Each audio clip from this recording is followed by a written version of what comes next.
দেখুন, আজকে কেন্দ্র সরকার উত্তরবঙ্গ নিয়ে চিন্তা করছে, আর সেই কারণেই তো আমাদের দলের প্রেসিডেন্ট, পশ্চিমবঙ্গ প্রদেশের ভারতীয় জনতা পার্টির প্রেসিডেন্ট এবং কেন্দ্রীয় মন্ত্রী ডক্টর সুকান্ত মজুমদার উত্তরবঙ্গের মানুষের কথা ভেবে, উনি নিজেও উত্তরবঙ্গের কথা ভেবে উনি বলেছেন যে নর্থ ইস্টার্ন স্টেটস যে ফান্ড পায়, যে সাহায্যগুলো পায় কেন্দ্র থেকে, তার মধ্যে যদি উত্তরবঙ্গকে সেই ফান্ডের সুবিধে যাতে পায় সেটা যাতে দেখা হয়। এইটা নিয়ে একটা তুমুল রাজনীতি শুরু করে দিল তৃণমূল। মানে কোনো কিছু বোঝার আগেই চিৎকার করা, এটা হচ্ছে তাদের স্বভাব। উনি একবারও বলেননি বঙ্গভঙ্গের কথা, উনি শুধু বলেছেন যে মমতা সরকার এবং তার আগে বামফ্রন্ট সরকার উত্তরবঙ্গকে দেখেনি, অ্যান্ড দ্যাটস আ ফ্যাক্ট।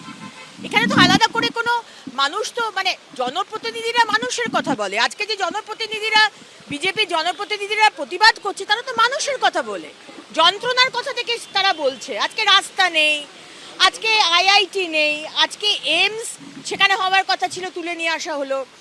চায়ের জন্য সারা উত্তরবঙ্গকে জানা যায়, কিন্তু চায়ের কোনো ডেভেলপমেন্ট নেই, চা বাগানগুলো বন্ধ হয়ে যাচ্ছে। ওখানে অর্কিড এত সাংঘাতিক রকমের, সারা মানে জাপান, কোরিয়া অর্কিড সারা পৃথিবীতে এক্সপোর্ট করছে, কিন্তু আমাদের এখানে এত সুন্দর অর্কিড থাকতে আমাদের কোনো কিছু আমরা করতে পারছি না। আজকে নর্থ ইস্টার্ন যারা মেয়ে, উত্তরবঙ্গের যারা মেয়ে, তারা বিউটিশিয়ান এই ধরনের কাজে তারা অত্যন্ত পটু, তাদেরকে এনকারেজ করা কোনো কিছু হচ্ছে না। সুতরাং যেটা বিজেপির প্রতিনিধিরা বলছে সেটা একদম ফ্যাক্ট বলছে, এটা তো অস্বীকার করার কোনো জায়গা নেই। এবং আমরা তো সেদিনকেও বলে দিলাম যে টোটাল ওয়েস্ট বেঙ্গল গভর্নমেন্টের বাজেট, সেই বাজেট থেকে 0.006% উত্তরবঙ্গ পায়, নর্থ বেঙ্গল ডেভেলপমেন্ট বোর্ডকে দেওয়া হয়। কেন? অথচ উত্তরবঙ্গ সব থেকে বেশি রেভিনিউ জেনারেট করে। দক্ষিণবঙ্গ আর উত্তরবঙ্গের মধ্যে উত্তরবঙ্গ সব থেকে বেশি রেভিনিউ জেনারেট করে। তাহলে জাস্ট উত্তরবঙ্গের মানুষ মমতা ব্যানার্জি আপনাকে ভোট দেয় না বলে আপনি তাদের সাথে এরকম বিমাতৃসুলভ আচরণ করবেন, তাদেরকে বঞ্চিত করবেন সব রকম সুযোগ সুবিধা থাকে, এটা তো হতে পারে না। আর চিৎকার করবেন আর রাজনীতি করবেন, এটা হতে পারে না। তিনটে আইন যেটা আজকে বিরোধিতার প্রস্তাব আনা হয়েছে, বিরোধিতা করে, তার কোনো মানে নেই। কারণ সুপ্রিম কোর্ট বলছে যে একবার যখন সেটা আইন হয়ে যায়, সে যখন পাশ হয়ে যায়, তখন দ্যাটস পিরিয়ড।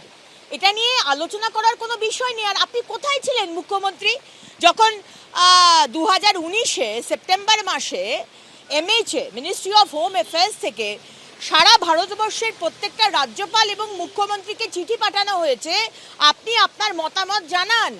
আপনি জানাননি কেন? আপনাদের 13 মাসে বছর, আপনি জানাননি, আপনার টিএমসির সাংসদরা জানায়নি, তখন আপনারা কি করছিলেন? আজকে আপনি বিরোধিতার আনছেন, প্রস্তাব আনছেন, আর যখন আপনার মতামত দেবার ছিল আপনি মতামত দেননি কেন? আর এখানে প্রবলেমটা কোথায়?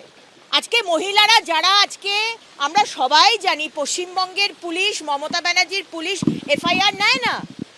তারা একটা এফআইআর তো দূরের কথা, জিডি অবধি নেয় না।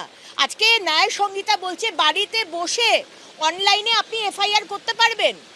পুলিশ বাধ্য আপনার অডিও এবং ভিডিও রেকর্ডিং করতে, আর ধর্ষিতা হলে আপনাকে আপনার ভিডিও রেকর্ডিং নেওয়া বাধ্যতামূলক।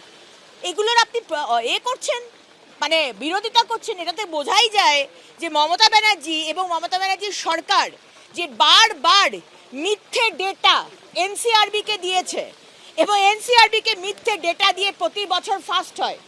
আমরা Kolkata safest city, Paschimbanga safest city, ঘোড়ার ডিম সেফেস্ট সিটি। প্রতিদিন আমাদের ঘুম ভাঙে একটি 8 বছর থেকে 80 বছরের মহিলার ধর্ষণ নিয়ে। সুতরাং আজকে আমরা বুঝতে পারছি যে কেন মমতা ব্যানার্জির সরকারের এত গা জ্বলুনি হচ্ছে। কারণ অনেক কিছু চেঞ্জ হবে, অনেক কিছু পুলিশের যেটা হাতে ছিল সেটা এখন মানুষকে সেই সুযোগ সুবিধা করে দেওয়া হচ্ছে।